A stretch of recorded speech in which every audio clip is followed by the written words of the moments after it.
Ai, meu Deus do céu, essas crianças são um barato. Como vocês notaram, o Mateus está todo alegre, saudoso, matando a saudade de todo mundo. E abriguem aí o nosso seminarista essa semana, para que ele se sinta acolhido. Amados, um feriado, essa semana eu sei que tem feriado, as atividades tudo normais. Tudo normais. Quinta tem culto normal, sexta as atividades de leitura dos jovens, ensaio, sábado, foco, domingo, tudo normal. Ainda tem a ceia à noite ainda, ceia do Senhor. Então você que não vai viajar, vem. Você que vai viajar, vai com Deus, mas volta, tá ok? Mas a gente vai manter a rotina, sempre. Nada vai nos parar. Abra sua Bíblia, queridão e queridona, em 2 Samuel, no capítulo 9.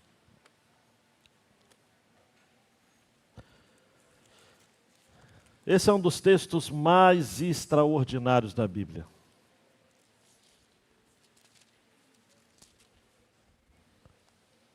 Mais ou menos na metade do reinado de Davi, se a gente for fazer uma análise cronológica,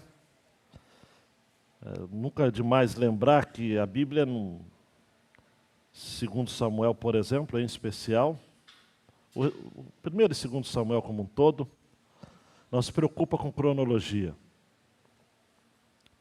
Então os textos vão sendo arrumados de acordo com o propósito do narrador, que é apresentar Davi como sendo protótipo daquele rei que virá.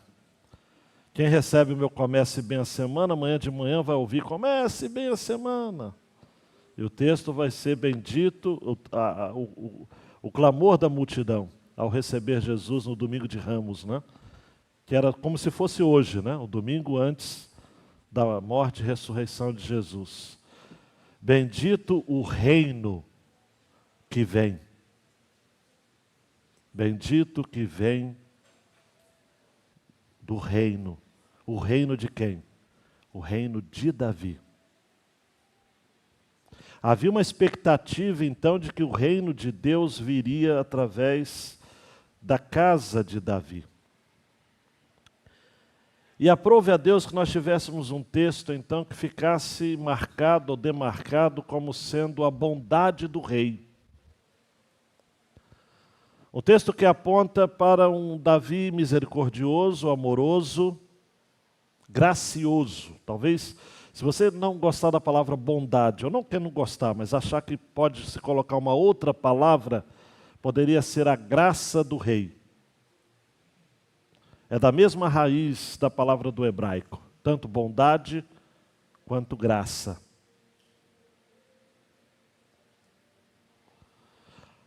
Ao contrário das outras dinastias, em que quando o rei assume, apaga geral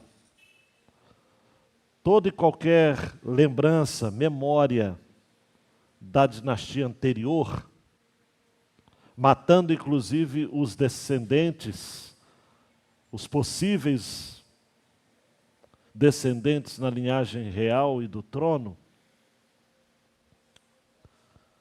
Davi fez diferente. Ele chegou a um determinado momento que suscitar uma memória, uma homenagem a alguém da casa de Saul, por causa de uma aliança que ele havia feito com Jonatas. Você se lembra muito bem, você que está acompanhando essa série, que Davi e Jonatas fizeram uma aliança. E essa aliança teve um peso, um significado pactual. Jonatas chegou a pedir a Davi que quando ele fosse rei, porque Jonatas tinha essa consciência, que ele lembrasse da sua família. Que ele exercitasse bondade, graça, misericórdia à sua família. E Davi se comprometeu com isso. Essa mensagem carrega uma cor ainda mais densa, muito mais escura, quando a gente para pensar em tudo que Saul representou para Davi. Você imagina alguém querendo fazer o bem a uma família de um cara que só quis o mal dele. Durante 10 anos, amados e amadas, Saul perseguiu a Davi como um cão persegue a uma pulga. Essa é uma expressão que o próprio Davi vai usar quando confrontou o próprio Saul. Ao encalço de Davi, durante 10 anos, Saul queria matá-lo, e mesmo por 2 oportunidades, Davi tendo a oportunidade de contrapor e contra-atacar, Davi não o fez, porque ele honrava a Saul como sendo ungido do Senhor. Davi não teve culpa nenhuma na morte de Saul, nem na morte dos seus 3 filhos, incluindo Jonatas. Mas já havia passado cerca de 20 anos, eu estou falando cerca porque as datas são muito complicadas de cravar, cerca de 20 anos haviam se passado. E eu não sei, amados, eu fico pensando, às vezes eu leio o texto e fico imaginando, eu não sei o que Davi sonhou. Será que ele sonhou à noite com alguma coisa? Ele acorda e diz, olha, existe alguém da casa de Saul para eu mostrar bondade em honra ao meu amigo Jonatas? Essa mensagem me perseguiu durante dias, amados. No desafio que eu e você também, aí na galeria, aqui embaixo, temos de sermos mais bondosos.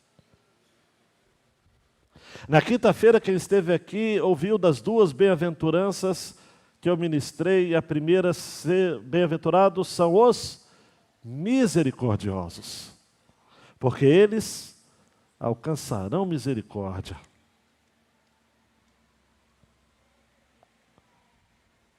Da mesma raiz de pensamento, demonstrar misericórdia é colocar o coração na miséria do outro. Ninguém exerce misericórdia para alguém que é melhor do que o próprio, do que a si próprio. A gente só exerce, Roberta, misericórdia para quem não presta, para quem não merece, para aquele que é o desmerecido. Por isso que uma das definições de graça que eu aprendo e gosto é do Arthur Pink, o Arthur Octon Pink, que diz assim: graça não é apenas o favor que se dá a quem não merece. Graça é o favor que se dá a quem não tem mérito algum e ainda lhe faz o mal. Então não é apenas um favor sem mérito. É um favor a despeito do demérito. Isso é forte, né, gente? A despeito do demérito, eu exerço favor. Vamos aprender com esse texto. Um dia Davi perguntou: será que resta ainda alguém da família de Saul para que eu use de bondade para com ele por causa de Jonatas? Havia um servo na casa de Saul cujo nome era Ziba. Chamaram-no pedindo que viesse falar com Davi. O rei perguntou: você é Ziba? Ele respondeu: sou eu mesmo, seu servo. Então Davi perguntou: existe mais alguém da família de Saul para que eu use da bondade de Deus para com ele? Preste atenção, da bondade de Deus para com ele? Ziba respondeu: ainda existe um filho de Jonatas, aleijado de ambos os pés. Então o rei perguntou: e onde ele está? Onde está ele? Ziba respondeu: ele está na casa de Maquir, filho de Amiel, em Lodebar. Então o rei Davi mandou trazê-lo de Lodebar, da casa de Maquir, filho de Amiel. Quando Mefibosete, filho de Jonatas, filho de Saul, chegou diante de Davi, inclinou-se, prostrando-se com o rosto em terra. Davi disse: Mefibosete. Ele respondeu: aqui estou, às suas ordens. Então Davi lhe disse: não tenha medo, porque serei bondoso com você, por causa de Jonatas, seu pai. Vou restituir a você todas as terras de Saul, seu pai, e você sentará sempre à minha mesa para comer. Então Mefibosete se inclinou e disse: quem é este seu servo para que meu senhor tenha olhado para um cão morto como eu? Então Davi chamou Ziba, servo de Saul, e lhe disse: tudo que pertencia a Saul e a toda a casa dele eu dei ao neto de seu senhor. Você, os seus filhos, os seus servos cultivarão a terra para ele, recolherão os frutos para que a casa de seu senhor tenha o que comer. Porém, Mefibosete, neto de seu senhor, sentará sempre à minha mesa para comer. Ziba tinha 15 filhos e 20 servos. Ziba disse ao rei: farei tudo que o rei meu senhor ordena a seu servo. E assim Mefibosete passou a fazer as refeições à mesa de Davi. Aleluia. Como um dos filhos do rei. Mefibosete tinha um filho pequeno chamado Mica. Todos os que moravam na casa de Ziba eram servos de Mefibosete. Mefibosete morava em Jerusalém, porque fazia as refeições sempre à mesa do rei. Ele era coxo de ambos os pés.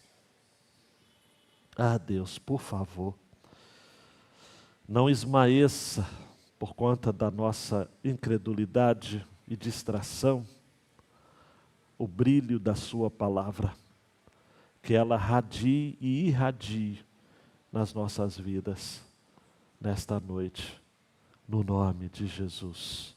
Amém e amém. Dando um clique, querido Paulino, nós fomos buscados e alcançados por Jesus, o Rei do Reino, com bondade e misericórdia. Quando eu penso nesse texto, eu penso em duas porções: a busca pela bondade, versículos de 1 a 5, e a prática da bondade, versículos 6 a 13. No capítulo 8, nós encontramos brevemente a conquista de Davi sobre vários povos. É como se a promessa de Deus feita a Josué se cumprisse finalmente agora, Iago, no reinado de Davi. Na exposição do domingo passado, eu peguei o 8 e o 10, capítulos 8 e 10, para completar esse ciclo de conquistas. Mas agora, me parece que o narrador, depois de fazer esses registros, ele não está preocupado com as façanhas reais de Davi, porque de agora em diante, é interessante, é o anticlímax que a gente vai viver no domingo que vem, se Deus quiser. Porque o 9 fala da bondade do caráter, o caráter de Davi expresso pela sua bondade. Mas no capítulo 11, nós vamos ver a queda de Davi com Betseba. É muito, Diego, dessa contradição nossa. Momentos em que estamos em alta, momentos que estamos em baixa. E Deus permitiu, então, através do narrador, de que esses dois episódios fossem colocados assim, para a gente refletir. Alguém que expressa a bondade de Deus, no capítulo 11, vai viver o que há de maior ruindade no coração, que é o adultério, seguido de assassinato. E nós vamos ver isso porque a Bíblia não esconde os pontos fracos dos seus homens. A Bíblia não é um livro de façanhas, João Batista, de homens imperfeitos, ou melhor, perfeitos, mas é o registro de homens imperfeitos, que de algum modo apontam para o Redentor, que é perfeito. Essa é a Bíblia, essa é a história da redenção. Gosto de pensar, amados, quando eu me lembro desse texto, de um texto que eu li até domingo passado, Provérbios 20, 28. Bondade e fidelidade preservam o rei. É com bondade que ele sustém o seu trono. Lembro-me também de um salmo escrito pelo próprio Davi, sobejamente conhecido por nós, o salmo de número 23, que no verso 6 diz: bondade e misericórdia certamente me seguirão todos os dias da minha vida e habitarei na casa do Senhor para todo sempre. A promessa de Davi e Jonatas, a aliança, queridão e queridona, em 1 Samuel 18, quando a alma de Jonatas se liga com Davi numa profunda amizade, aprofunda então o entendimento de que Jonatas o amou como a sua própria alma. E então Jonatas e Davi fizeram uma aliança, uma troca de pertences, onde obviamente só Jonatas tinha o que dar em termos de capa que vestia, armadura, espada, arco e cinto. E Davi deu apenas a sua palavra, porque ele só tinha isso. Ele só tinha isso. Por isso, Ricardo, me lembrou muito bem quando da morte de Jonatas, Davi fez um hino e disse: estou angustiado por sua causa, meu irmão Jonatas. Você era amabilíssimo para comigo, excepcional era o seu amor, ultrapassando o amor de mulheres. E por mais que o movimento gay tenta usar esse texto como expediente, como bandeira para um amor homoafetivo, ou uma relação homoafetiva, nada mais distante, amados, da realidade. O que havia entre Davi e Jonatas era uma aliança de irmão. Estou angustiado por sua causa, meu irmão Jonatas. Como eu disse antes, só dando um endereço agora, em 1 Samuel 24, Jonatas chama Davi num canto e diz: jure pelo meu Senhor que você não eliminará a minha descendência, nem apagará o meu nome da casa de meu pai. Davi jurou. Davi era um homem de palavra. Vou repetir isso. E foi para casa, Davi e seus homens, a um lugar seguro. Jonatas foi para sua casa. E agora então, amados, passados 20 anos da morte de Jonatas, Davi acorda um dia, dá um clique aí, meu querido PJ, e começa a sua busca. E diz: será que ainda resta mais alguém? Ele pensou assim: poxa vida, Senhor, Saul tinha filhos homens, 4, 3 morreram, e agora o último morreu também, que foi Isbosete, aquele que tentou usurpar o trono e chegou a ser rei por 2 anos e pouco ali sobre todo Israel. Mas agora, já morto, Davi se lembra de Jonatas. Davi tem saudades de Jonatas. Quantas vezes, amados e amadas, nós embrutecemos tanto o nosso coração que a gente deixa de ter saudade das pessoas que marcaram a nossa vida. A gente se esquece nem das pessoas que fizeram parte da nossa caminhada. Isso é muito comum, e eu diria que é tristemente comum. Davi agora é rei, amados, há mais de 20 anos, ele está em Jerusalém. Jerusalém, inclusive, é chamada de cidade do rei, cidade de Davi. Estava tudo pacificado, tudo normal. Não havia nenhum inimigo ali à espreita, em absoluto. Isbosete, como eu já disse, aquele que reinou 2 anos, já não existia mais, havia sido morto e havia feito um registro. Se você voltar à sua página da Bíblia em 2 Samuel 4:4, vai ter um versículo aqui meio que fora de local, que diz assim: Jonatas, filho de Saul, tinha um filho aleijado dos pés, ele tinha 5 anos de idade quando de Jezreel chegaram as notícias da morte de Saul e de Jonatas. Então sua ama o pegou, fugiu. Aconteceu que, apressando-se ela a fugir, ele caiu e ficou manco. Seu nome era Mefibosete.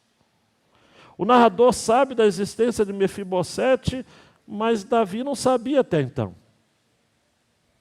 Então Davi pergunta: existe alguém? Porque eu quero usar de bondade. Eu quero usar de bondade, eu quero ser benigno. Eu quero ser misericordioso, eu quero ser fiel. A palavra no hebraico é hesed, que eu já falei isso com vocês, é a palavra de bondade prática, pactual.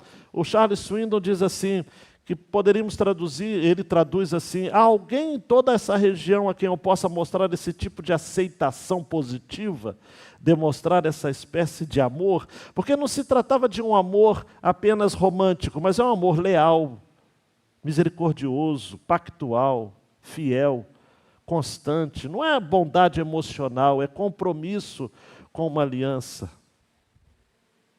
É a mesma palavra que é usada, por exemplo, no Salmo 136, que se repete várias vezes, porque a sua misericórdia dura para sempre, porque o seu hesed dura para sempre. É a mesma palavra que vai se repetir 3 vezes em 3 capítulos diversos no livro de Ruth, quando Ruth exemplifica esse cuidado, essa bondade do Senhor sobre a vida de Noemi. Noemi reconhece a bondade de Boaz para com ela e com Ruth.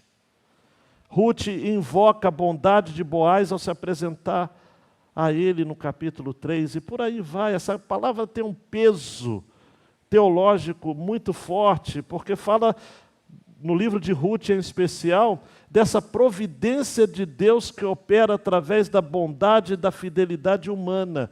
Deus usando homens, no caso de Boaz, para exercício da bondade e da fidelidade, apontando para a bondade e a fidelidade de Jesus, do próprio Deus em Jesus.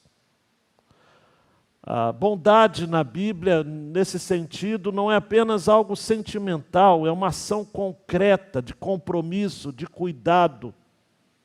Por isso que é muito retratado em Boaz. Vai além do que a lei exigia. E Ruth demonstra bondade ao cuidar de Noemi, ao dizer: olha, eu vou para onde a senhora for, o seu Deus vai ser o meu Deus, o seu povo será o meu povo e tudo mais. É uma dinâmica de um amor realmente encharcado de compromisso e, olhe para mim, de escolhas. Escolhas. Escolhas éticas para restaurar, para redimir, para fazer a nossa parte no compromisso. Certa feita, Jonatas disse, no capítulo 20 de 1 Samuel, ele diz para Davi: se eu ainda viver, ou se eu então ainda viver, use para comigo da bondade do Senhor para que eu não morra, nem tampouco jamais afaste da minha casa a sua bondade, nem ainda quando o Senhor eliminar da face da terra todos os inimigos de Davi. Então Jonatas fez aliança com a casa de Davi, dizendo que o Senhor vingue os inimigos de Davi. E Jonatas fez com que Davi jurasse de novo, pelo amor que lhe tinha, porque Jonatas o amava com todo o amor de sua alma. No capítulo 24 de 1 Samuel, quando Jonatas tem certeza absoluta de que o trono seria de Davi, não tinha mais para onde correr, ele disse: agora tenho certeza de que você será rei, e de que o reino de Israel se manterá firme na sua mão. Portanto, jure pelo Senhor que você não eliminará a minha descendência, nem apagará o meu nome da casa de meu pai. Davi jurou a Saul. Então nós temos uma palavra empenhada aqui. E agora então, repetindo, passados 20 anos, Davi honra essa palavra. Ainda tem alguém da casa de Saul para que eu use de bondade? Por causa de Jonatas? Encontraram lá, fizeram uma busca, uma varredura, encontraram um sujeito chamado Ziba. Ziba era servo de Saul, havia sido servo de Saul. Muitos filhos. Ter muitos filhos nesse tempo era sinal de poder, de influência. Ele tinha 15 filhos e 20 servos. Ziba tinha um caráter meio duvidoso. Mais tarde nós vamos ver ele com outro episódio meio chato. Ele tenta passar a perna no seu senhor Mefibosete, mas isso é para uma outra mensagem. Ele tinha uma ética meio camaleônica. Mas Ziba é responsável então de lembrar a Davi dizendo o seguinte: tem alguém Davi, tem alguém.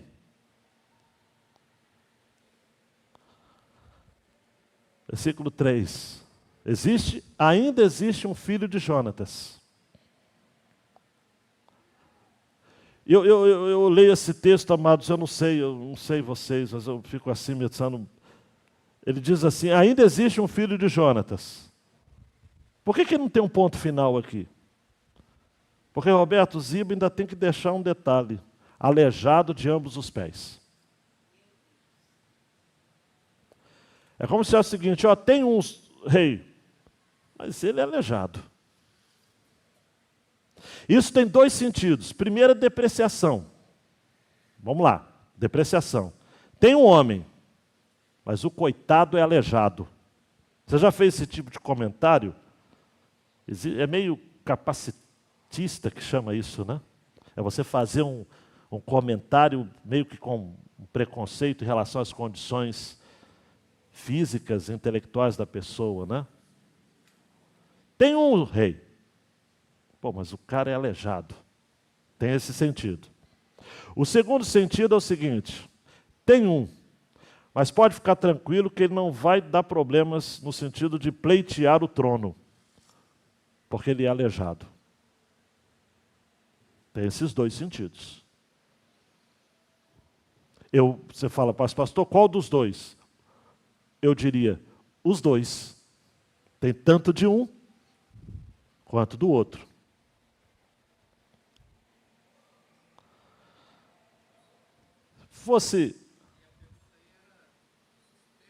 Se tem alguém, não está dizendo quais as condições desse alguém, Roberto. Muito interessante. Tem alguém? Tem. Uma resposta objetiva, uma pergunta objetiva, uma resposta objetiva. Ele fez um adendo, amados, que reforça o exercício da bondade. A resposta dele é justamente para suscitar em nós, os leitores, esse tipo de sentimento aqui que o Roberto acabou falando, porque suscitou nele. Tem alguém. Se tem alguém, tem alguém. Não importa se o cara é cego, se o cara é feio, se o cara é tricolor, botafoguense, não importa. Tem alguém. Se tem alguém, é uma pessoa.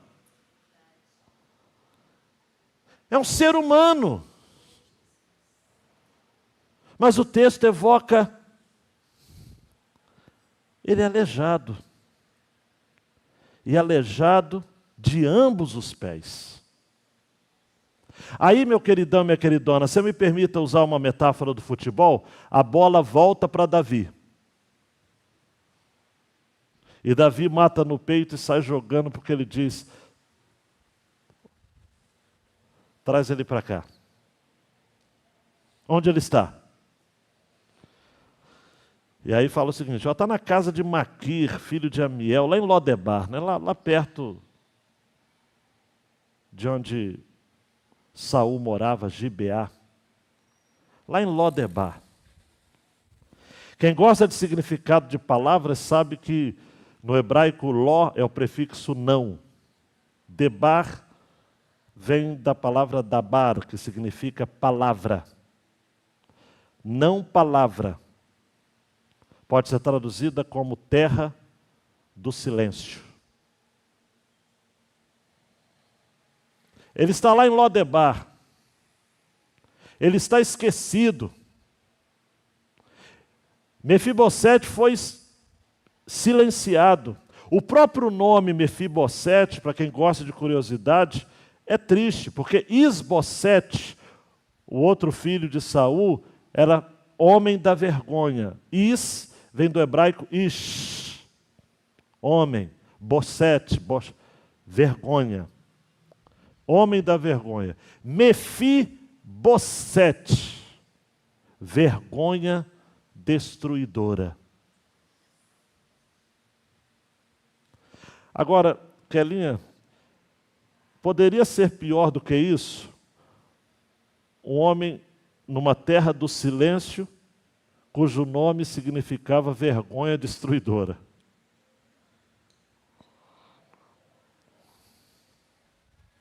Pode piorar? Quem iria olhar para Mefibosete? Quem iria dar algum tipo de oportunidade a ele? Quem poderia buscá-lo ou encontrá-lo? Davi. Davi diz, mandou trazê-lo de lá. E no versículo 6 diz que Mefibosete, filho de Jonatas, filho de Saul, chega ali, e aí vem o segundo ponto, Paulino, que é o exercício da bondade, a prática da bondade. Quando Mefibosete chega, ele se inclina e se prostra com o rosto em terra. E o que ele diz, Heitor? Davi. Davi diz o nome dele. Mefibosete. Ele não disse nada mais. O que eu fico maravilhado com esse texto é isso. Ele não disse nada mais. Se fosse eu diria, seja bem-vindo. Que bom que você está aqui. Daria, quem sabe, uma palavra, fica tranquilo. Vai dar tudo certo, eu não vou fazer nada contra você, porque ele estava escondido justamente porque ele acreditava que Davi iria, através dos seus homens, matar todos os descendentes da casa de Saul. Havia esse temor. Mefibosete está tão fragilizado.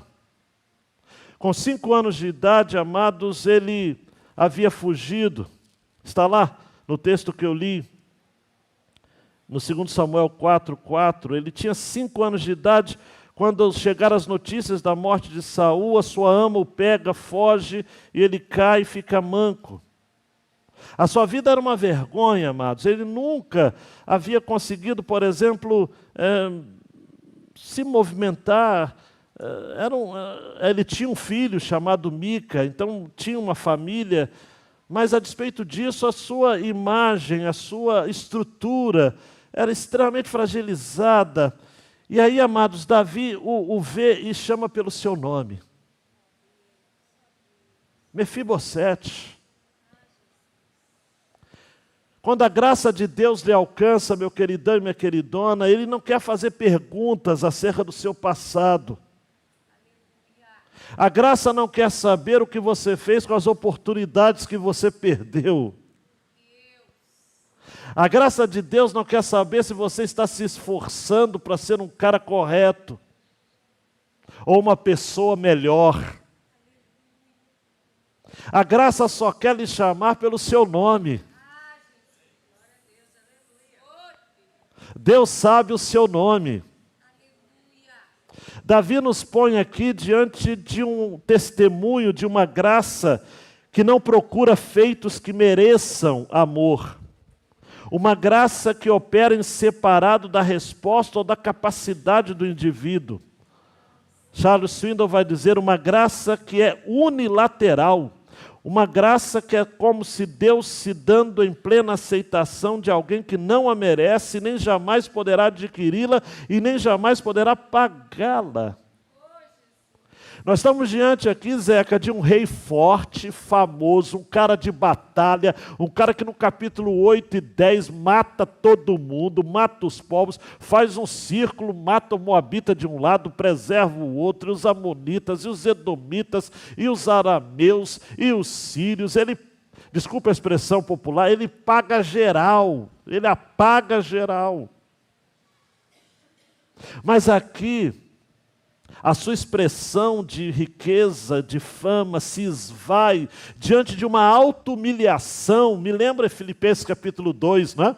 Tende em vós o mesmo sentimento que havia em Cristo, o qual, sendo Deus, não considerou, Rafael, ser igual a Deus, algo que deveria se apegar firmemente, mas esvaziando-se a si mesmo, tomou a forma de homem e, tomando uma forma de servo de homem, se tornou um de nós e obediente a tudo e a Deus até a morte de cruz.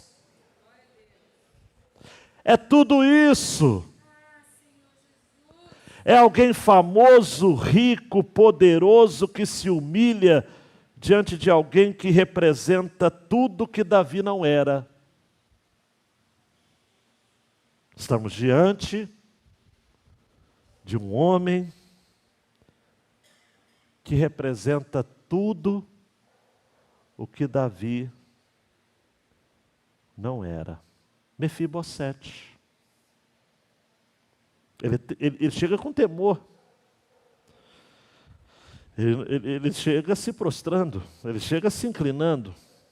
Ele diz, aqui estou, eu estou às suas ordens. E Davi diz, versículo 7, não tenha medo. Queridão, queridona, você se lembra de quando você esteve diante do Senhor pela primeira vez, cheio de medos, cheio de dedos, e você começou a pensar o seguinte, cheio de dedos é uma expressão gaúcha, né? É a convivência com o gaúcho. Cheio de dedos, cheio de cuidado, cheio de receio, cheio de recato. E dizendo assim, gente, será que Deus vai me aceitar? Eu conheço pessoas que ousam a dizer, eu não sei se Deus é capaz de me perdoar. Amados, dá vontade de dar uma biblada na cabeça do cara assim, não dá? Biblada, não pode ter agressão, é a biblada. Como que você acha que Deus não pode ser capaz de lhe perdoar? Como assim? Não existe lugar mais distante que você possa estar que a graça de Deus não possa lhe encontrar. Você pode estar em Lodebar, a terra do silêncio. Aquele que em Gênesis 1:3 disse, haja luz, e houve luz, e pela sua palavra todas essas coisas foram criadas, de acordo com João capítulo 1, versículo 1. No princípio era a palavra, e a palavra era Deus, e a palavra estava junto de Deus o tempo todo da criação. É isso, amados, a palavra se encarnou em Jesus, o verbo vivo. Não existe ninguém, amados, que fique em Lodebar para sempre, quando Deus tem um propósito para a sua vida. Ele ficou 20 anos, 25 anos, que seja, em Lodebar. Ele estava em Lodebar, mas ele não era de Lodebar. O Senhor trouxe ele para Jerusalém. O texto é claro, queridão e queridona. Uau, versículo 7. Eu vou restituir a você todas as terras de Saul, seu pai. Você sentará à minha mesa para comer. Se você prestar atenção, eu não vou ficar chateando você, mas 4 vezes vai aparecer a expressão que Mefibosete agora desfrutava da mesa do rei. Versículos 7, 10, 11 e 13. Me lembra, eu já te citei ele aqui, mas vou citar mais uma vez, não tem problema. Salmo 23, 5.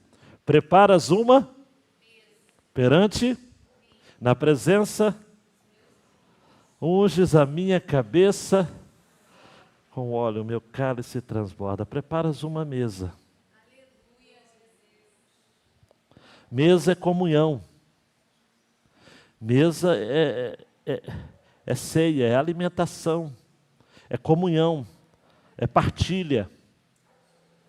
Apocalipse 3:20. Eis que eu estou à porta e bato. Se alguém ouvir a minha voz e abrir a porta, entrarei em sua casa e cearei com ele e ele comigo. Estaremos juntos na mesma mesa. Você entende o privilégio disso? Mefibosete, amados e amadas, faz um reconhecimento muito correto diante da graça, porque a graça nos desconcerta. A graça nos coloca no lugar. Amados, Mateus, preste atenção, meu queridão. Ninguém se mantém orgulhoso diante da mesa do rei. Diante da graça, do favor do rei, da bondade do rei. Se existe alguém aqui que ainda tem orgulho, aquela prepotência, aquela arrogância, dizendo, e até alguns, amados, alguns gospel do nosso meio, ainda usam umas expressões assim espirituais para tentar esconder, né? Diz assim, pela misericórdia do Senhor eu sou. Você não é nada. Não é nada. Você não é nada. Porque Mefibosete, quando estava diante da graça do rei, o que ele disse? Versículo 8. Quem é este seu servo, para que o meu senhor tenha olhado para um cão morto, como eu? Quem está diante da graça de Deus sempre se considera assim, desprezível e inútil. Hashtag somos todos desprezíveis. Mefibosete não merecia a bondade do rei Davi. Mefibosete não tinha chances de retribuir em absoluto. A oferta de Davi aqui era uma expressão extraordinária, tanto de graça quanto de beleza. Ele se lembrou de Jonatas. Ele fez por causa de Jonatas, nem foi por causa de Mefibosete. Preste atenção aqui. A graça não foi porque Mefibosete era aleijado. E aí Davi falou o seguinte: caramba, tadinho, o cara é aleijado. Não. A graça foi por conta da aliança com Jonatas. Queridão, queridona, está preparado para receber? Está preparada, sim ou não? A graça que Deus dispensa a você não tem nada a ver com você. É por causa do compromisso que Deus firmou com o seu Filho na eternidade. É sempre por causa de Jesus, né? Não tem nada a ver com você. Você é um aleijado. Alguém que não tem mérito algum. Como é que você vai estar diante do rei? O rei da glória. Eu fico imaginando, queridão e queridona, presta atenção aqui. O rei da glória chega na terra, se torna um de nós, vai morar em Nazaré. Pode vir alguma coisa boa de Nazaré? Natanael disse com certeza lá em João. Ele encarou, amados, uma região poeirenta, agrícola, mal desenvolvida, sob o regime tirânico de Roma. Alguém que realmente, amados, era de família pobre. Seu pai era carpinteiro.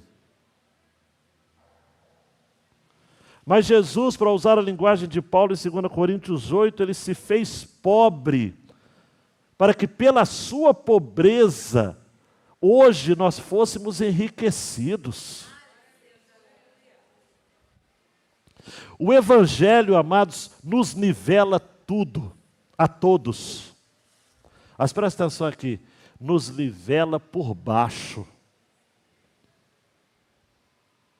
Por baixo.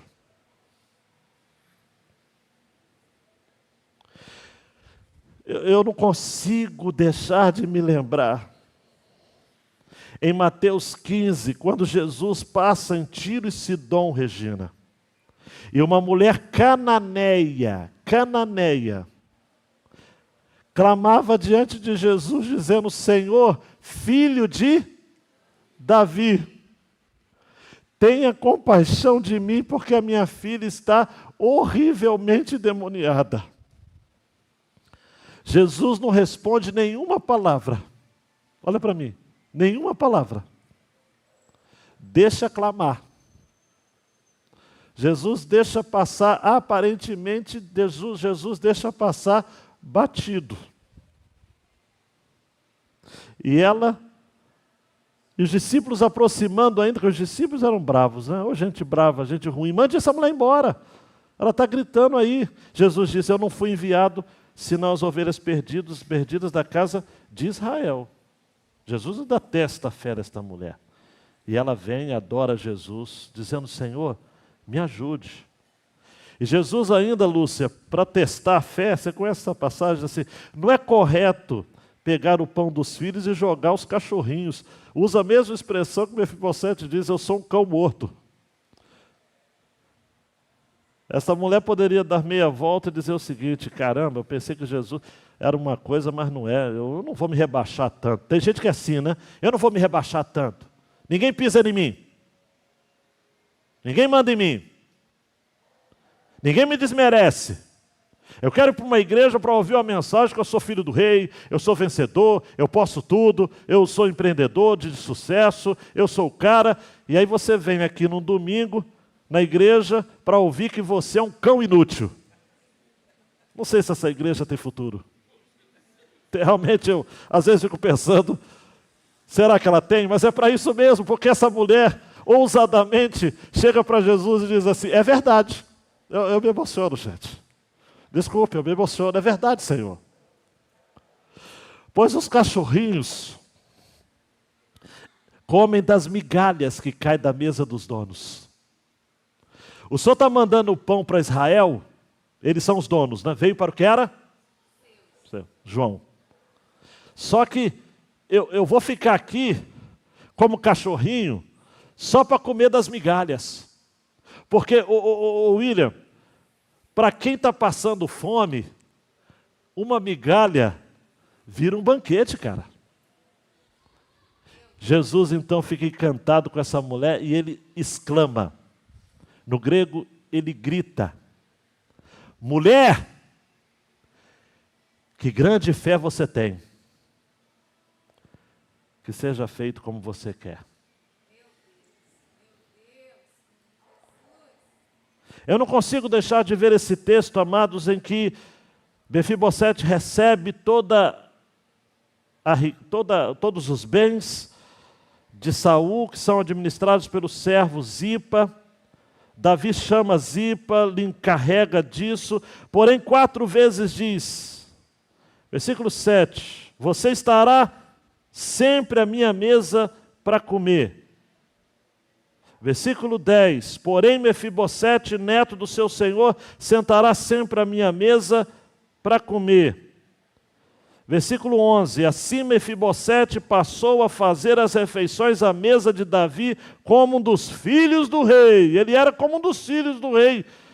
Se você for prosseguir, for adiantar um pouquinho, voltar o texto, vai dizer sobre os filhos de Davi, que eram seus ministros, eram seus conselheiros, está lá no capítulo 8, versículo 18. Ele era um dos filhos do rei. E versículo último, 13, Mefibosete morava em Jerusalém, porque fazia as refeições sempre à mesa do rei. E aí o narrador, Roberto, você que vibrou, o Ziba falou, tem um, mas é aleijado.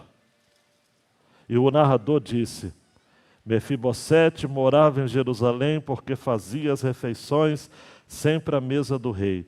Ele era coxo de ambos os pés. O narrador repete, para reforçar. Queridão e queridona, se segura aí na cadeira, aí no banco aí.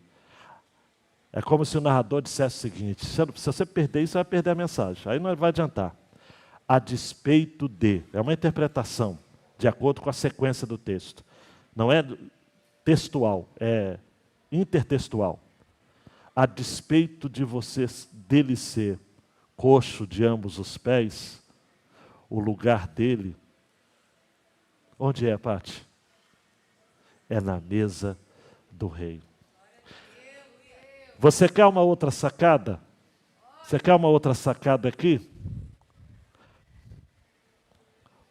Qual é a única posição que um homem, eu vou usar normal, entre aspas, tá? Um homem com plena capacidade física, fica ao mesmo nível de um homem coxo de ambos os pés? À mesa. Sentado à mesa.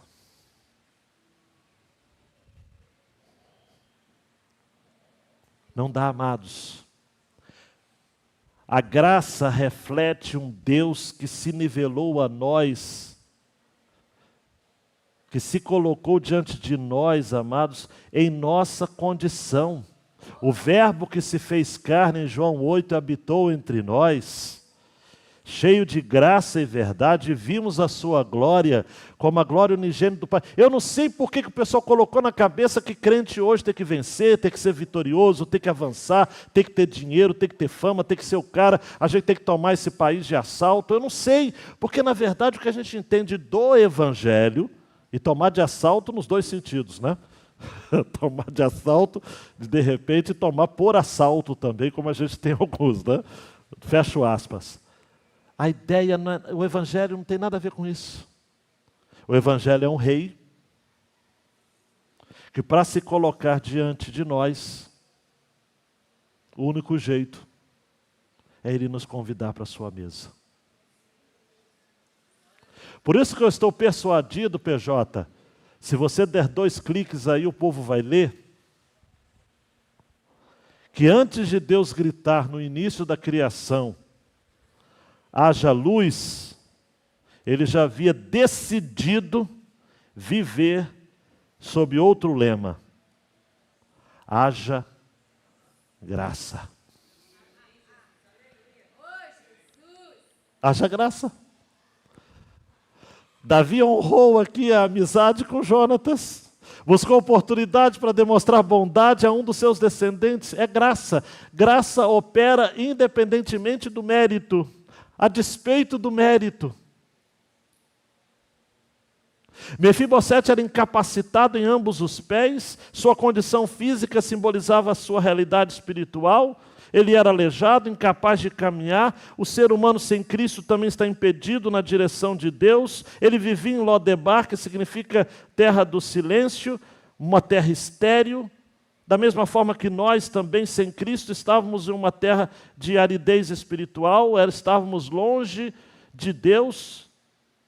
O mais importante é que Mefibosete não pediu nada, não mereceu nada, não conquistou nada, ele simplesmente recebeu. Eu e você também não fizemos nada por merecer, não tínhamos absolutamente nada, nem sequer poderíamos olhar para Deus, mas eu tentar chamar a sua atenção, mas Ele resolveu olhar para nós, amados, porque a graça não recompensa o digno, transforma o indigno em filho. Sempre foi graça. Se você souber, pode recitar comigo Efésios 2, 8 e 9. Porque pela graça vocês são salvos, mediante a fé. Isso não vem de vocês, é dom de Deus, não de obras, para que ninguém se glorie. A outra verdade também, meu querido PJ, é que a graça de Deus não anula as consequências do nosso pecado, mas nos dá um novo status. Agora nós nos assentamos na mesa do rei. Eu gosto de pensar nesse texto porque não tem invenção de moda. Não tem, olha para mim, não tem milagre nesse texto. Você já reparou? Qual seria o milagre? Se Mefibosete chegasse diante do rei Davi, e o rei Davi dissesse o seguinte: pela autoridade que me foi outorgada pelo Deus de Israel, o filho dele, o filho de Davi, fez isso, cansou de fazer isso, Jesus, cansou de fazer isso. Cansou de dar vista aos cegos, cansou de curar coxos, até a igreja. Não para Jesus, Pedro e João também, o primeiro milagre da era apostólica, está lá em Atos capítulo 3, foi um coxo assentado na porta de Formosa. Isso na nova aliança vai acontecer várias vezes. Agora lá não houve milagre, o que houve foi o quê? Davi deu a Mefibosete um novo status. O que me ajuda a entender o seguinte: o maior milagre que Deus pode fazer na minha vida é me colocar na mesa do rei. Se eu vou ficar na mesa do rei andando bem, saudável ou não, olha para mim, isso não importa. Não importa.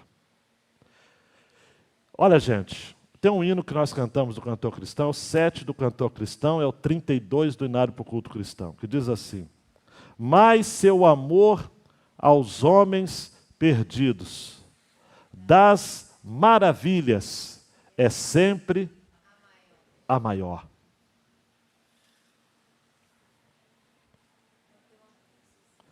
O amor é tudo. E aí se segura na cadeira, porque Efésios também vai dizer, Paulo vai dizer aos Efésios: mas Deus, sendo rico em misericórdia, Newton, por causa do grande amor com que nos amou, estando nós mortos em nossas transgressões, nos deu vida. Juntamente com Cristo, pela graça sois salvos. Pela graça vocês são salvos, e juntamente com Ele nos ressuscitou. E aí tem Mefibosete nessa história. E nos fez assentar nas regiões celestiais em Cristo Jesus. Como Mefibosete, nós não temos forças, não somos capazes de nos aproximar de Deus. Não temos esperança em nós mesmos, mas pela graça nos tornamos objeto do favor e da bondade de Deus. Fomos exaltados a um lugar na família de Deus. Fomos feitos co-herdeiros com Cristo e temos acesso à mesa do Rei. Você pode dizer amém? Um dia, Débora e eu estávamos de férias. Éramos recém-casados. Eu não sei por que carga d'água nós estávamos no Rio. E aí nós fomos à noite na igreja. Crente vai para a igreja. Não importa se está de férias, se está viajando. Nós fomos na Memorial da Tijuca, Batista Memorial da Tijuca. Lá o saudoso pastor Manuel Xavier estava pregando. E ele contou uma história que eu nunca me esqueci. Diz que o menino Pedro, construiu um barco com as próprias mãos. Madeira, cortou direitinho, fez um negócio bacana. Quando ele viu que havia uma oportunidade, havia chovido recentemente, o rio estava aquela ondinha legal, ele falou, uau, vou estrear meu barquinho. Ele pegou o barquinho bonitinho, foi na beira do rio, Fabiano, tipo o rio Jequitinhonha, e jogou o barquinho. Só que ele não contou, coitado, ele era criança, né? Que ele soltar o barquinho no rio, o rio ia levar embora, né?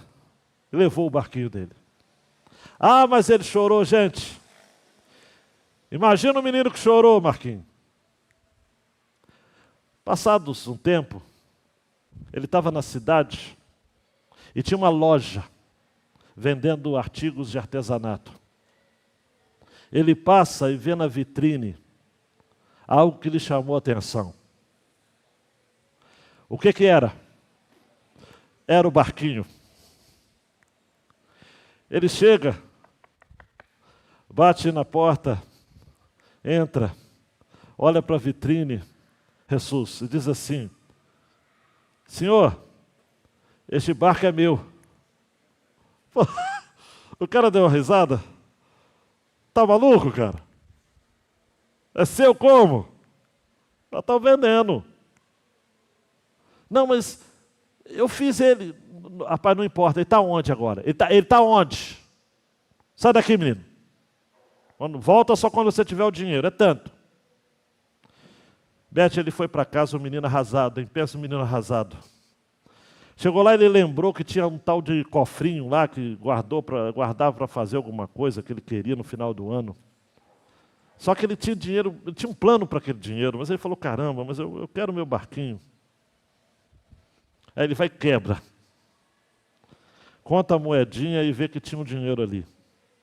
A medida. Para ele ir lá e comprar de volta o barquinho que era dele, cara. Ele chega lá, chega no dono e fala o seguinte, agora eu tenho dinheiro, moço. O cara contou a moeda devagar, aquela história toda. Moeda, né? Deu trabalho ainda para o vendedor, né? Contou? Tá bom, moleque, leva esse barquinho. Queridão, queridona, presta atenção, eu só sei que esse menino pegou o barquinho, pensa no barquinho aqui. Ele abraçou o barquinho contra o peito, forte, forte. E disse assim, ó barquinho, meu barquinho querido, barquinho como eu amo você, barquinho. Eu amo você por duas razões. Primeiro, porque eu te fiz. E segundo, porque eu te comprei. Queridão, queridona, receba nessa noite o abraço do nosso Davi, o filho de Davi. O Deus encarnado em Jesus, filho de Davi, filho de Abraão. o que está no trono de Davi para sempre. O verdadeiro Davi, o descendente. E Ele está nessa noite lhe abraçando contra o peito também. Forte, hein? Pensa num abraço forte. Ele está dizendo, eu te amo. Dizendo o seu nome, hein? Eu te amo. E eu te amo 2 vezes. Para ser teológico, né? A gente tem que fazer um teológico para ficar bonito, né? Eu te amo pelo direito de criação, porque eu te fiz. E eu te amo pelo direito de redenção, porque eu te comprei. Nesta noite nós queremos sair daqui humilhados. Mas não é humilhado tipo derrotado, tipo ó vida, ó azar, Flamengo perdeu. Não é humilhado assim não. É humilhado no sentido de, olha, eu não valia nada. Eu era um esquecido. Eu morava numa terra árida. E Ele me chamou pelo nome. Repita comigo, Ele me chamou pelo nome. Mais uma vez, Ele me chamou pelo nome. Ele me chamou pelo nome e me deu direito, o acesso de comer à sua mesa. Estar diante dEle, à mesa do Rei. Do jeito que eu sou, me diagnosticaram de autista, TDAH, TOD, hiperTOD, o que seja. Não importa o que o mundo lhe rotulou. Não importa o que o passado fez com você. Não importa o que o seu pai e que a sua mãe fizeram com você. Não importa se a sua mulher te largou, se o seu marido te largou, se os seus filhos não valem nada. Não importa. O que importa é que agora você é chamado a viver em um novo status. Você agora é como um filho do Rei. E é isso que importa. Abaixe sua cabeça, queridão e queridona. Deixando a última tela, PJ, por favor.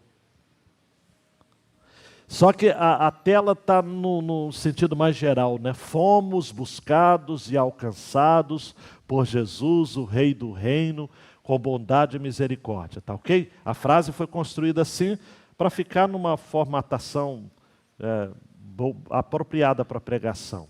Mas agora você vai trazer esse verbo para a sua pessoalidade. Você está comigo? Está comigo? Não se distraia, hein? Não se distraia. Fique comigo.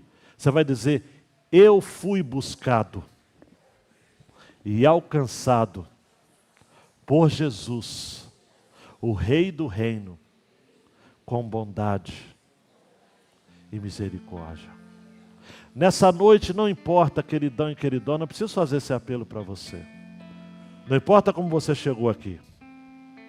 Não importa o que disseram a seu respeito essa semana ou ao longo dessa semana. Eu não quero fazer deboche, nem achincalhe, nem duvidar da sua dor. Tem bullying? Sim, tem. Tem preconceito? Tem. Tem muita coisa, amados, perversa no mundo.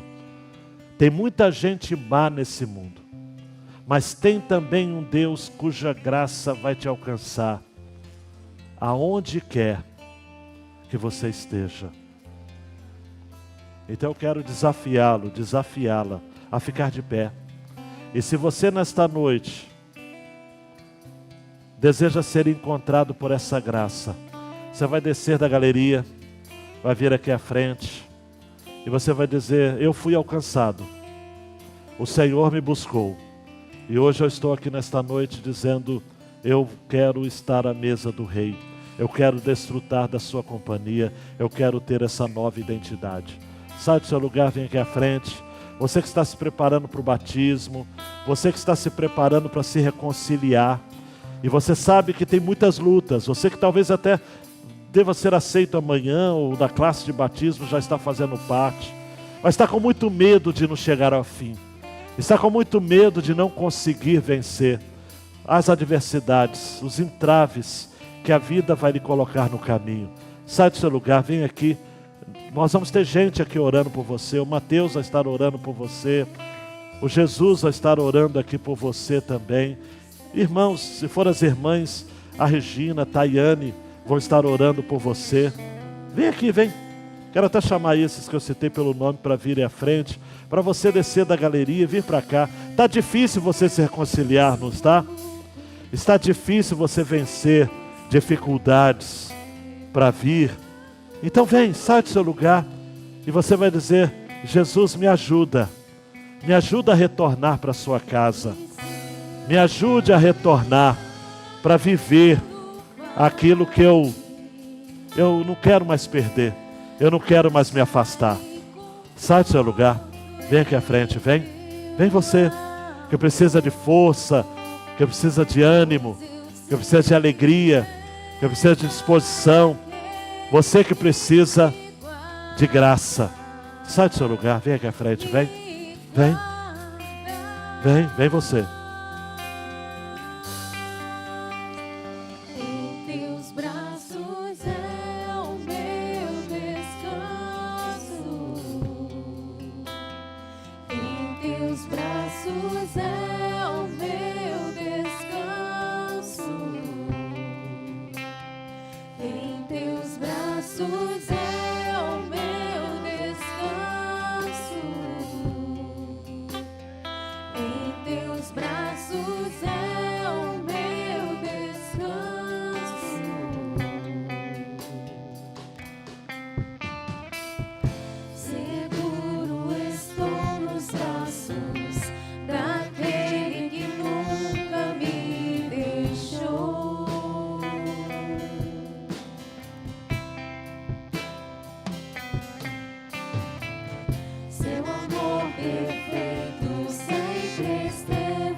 Alguém que está precisando de ajuda para essa caminhada. Eu sei que tem gente aqui. Eu sei. Eu sei que tem gente que está carregando um fardo muito pesado. Desça. Vem para cá, vem. Vem.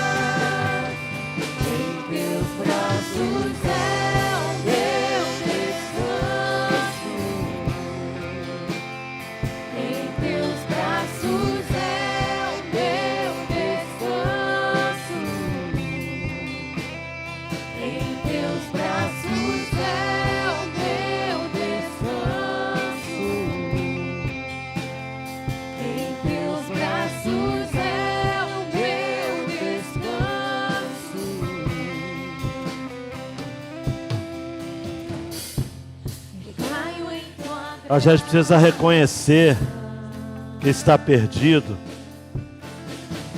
para Jesus pegar a gente pelos braços e nos levar para a casa dele. A gente precisa reconhecer que a gente está com medo, para a vara e o cajado dele nos consolarem. A gente precisa reconhecer que está fraco, para ele caminhar com a gente. Se esse é o seu caso, vem aqui. Não é demérito, e se for, a graça é para os deméritos, a graça é para os indignos. Pode vir, pode vir.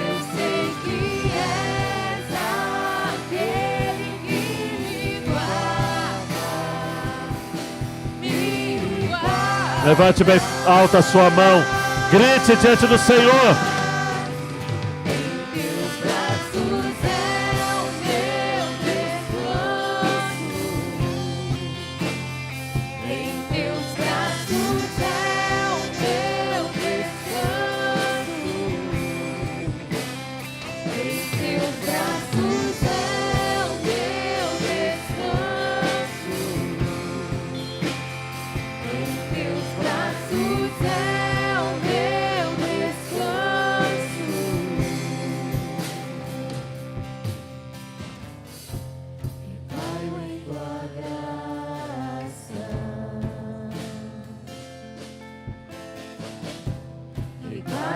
de novo em tuas mãos. Recaio em tua graça.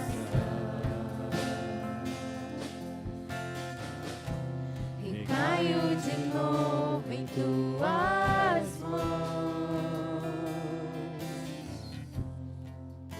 Meu Deus, o teu povo nessa noite foi alcançado por esta mensagem. E eu sei, meu Deus, de histórias aqui.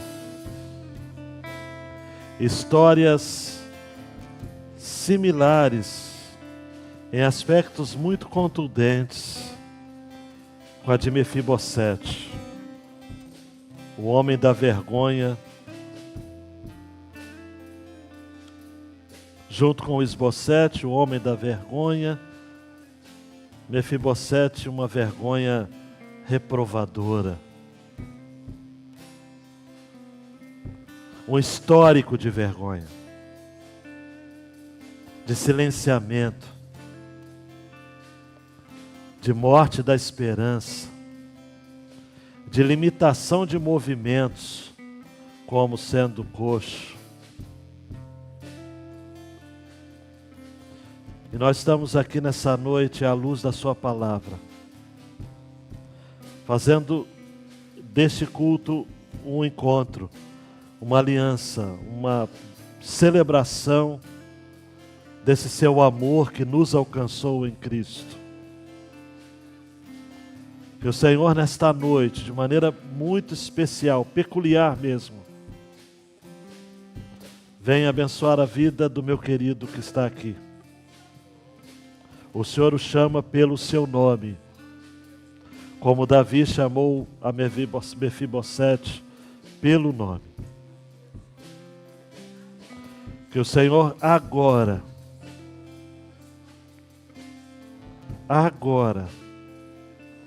declare a ele o seu lugar, por graça. Puramente por graça. E que o Senhor nesta noite, a todos aqueles que ouviram esta mensagem e que ainda vão ser incomodados por ela ao longo desta semana, alguns nem conseguirão dormir direito essa noite, porque ficarão rememorando tudo aquilo que foi dito. Que haja oportunidade de arrependimento, de entrega, de renúncia, para avançar, para continuar, para ir longe, até onde a graça que nos buscou onde estávamos e nos levará para onde será o nosso lugar. E o nosso lugar é na mesa do Rei. É assim, desfrutando da mesa do Rei, desfrutando do favor do Rei, desfrutando da bondade do Rei. E eu termino como comecei, citando Davi. Certamente que a bondade e a misericórdia me seguirão todos os dias da minha vida, e habitarei na casa do Senhor por longos dias. Volte para o seu lugar, queridão. Se assente. Ore ao Senhor. Ore ao Senhor. Ouça do Senhor. Participe da nossa cantina, mas Mateus e eu estaremos à porta para cumprimentá-los.